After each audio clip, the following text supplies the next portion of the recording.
તારીખ 15 નવેમ્બર 2024 ને વાઘોડિયામાં ભગવાન બિરસા મુંડાની જન્મજયંતિની ઉજવણી કરવામાં આવી. બાળકો દ્વારા કેક કાપીને ભગવાન બિરસા મુંડાની જન્મજયંતિની ઉજવણી કરવામાં આવી. લોકો મોટી સંખ્યામાં આ ઉજવણીમાં છોટાઉદેપુરનો અને ઘણા સમયથી અમે લોકો અહીંયા રહીએ છીએ અને સાથે સાથે સામાજિક કાર્ય કરીએ છીએ. સમાજમાં જનજાગૃતિ કરવાનો આજે જેમનો જન્મદિવસ છે એ મસીહા જેમણે પોતાનું સંપૂર્ણ જીવન આપણા સમાજ માટે આપણા સમાજના ઉત્થાન માટે લગાવી દીધું. એમનો જન્મ 15 નવેમ્બર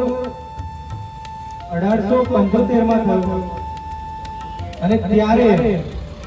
ભારત દેશમાં વિદેશી આક્રમણકારીઓનો માહોલ હતો. એવું સમજો કે મુસ્લિમ આક્રમણકારીઓ, અંગ્રેજો ઘણા બધા આક્રમણકારીઓ ભારત દેશમાં આવી ચૂક્યા હતા અને ભારત દેશમાં જે અંગ્રેજો આવ્યા એ લોકોએ ભારત દેશમાં કંપની સ્થાપી, ઈસ્ટ ઇન્ડિયા કંપની, અને એના થકી જમીનભાઈ કઈ ગયા એ ઉભારો બધા ઉતાર ના કરતા ખાલી હાથ કરવાનો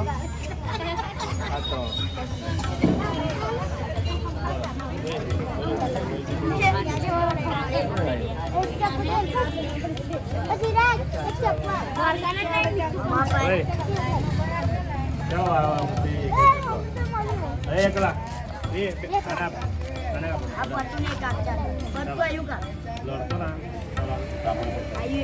વાળા પછી કાપ તું કાપીને નીકળી જાવ. બસ હવે બિચારા આવો તો નાના બાળકો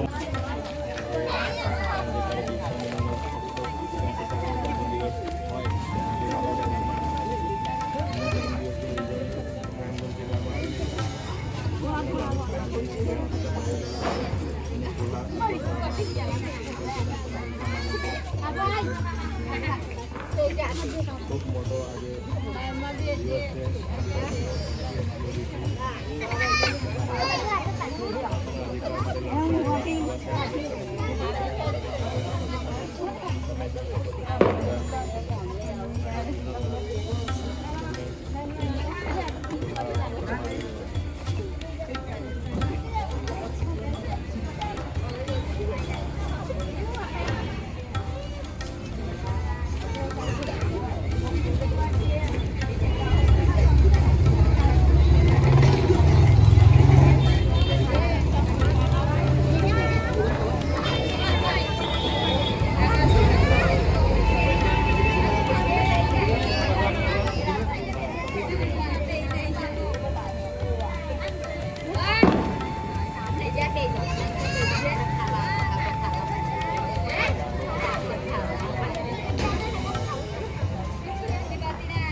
અંગ્રેજો આયા તો ભારત દેશના જે સામંતવાદી લોકો હતા,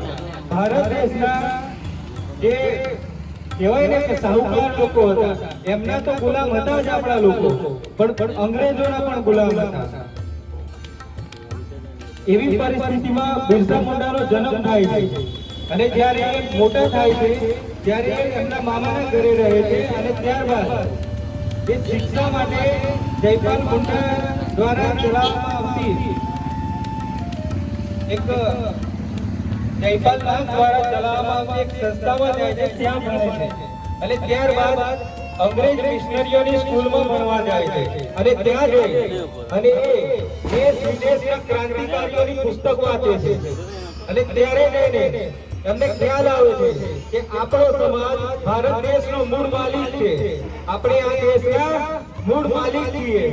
અને ત્યારે જઈને સ્કૂલમાં એક દિવસ આવી રીતે સભા હોય છે અને અંગ્રેજ એક શિક્ષક એવું કહે છે કે આ જે મુંડાઓ છે, આદિવાસીઓ છે, એ ચોર છે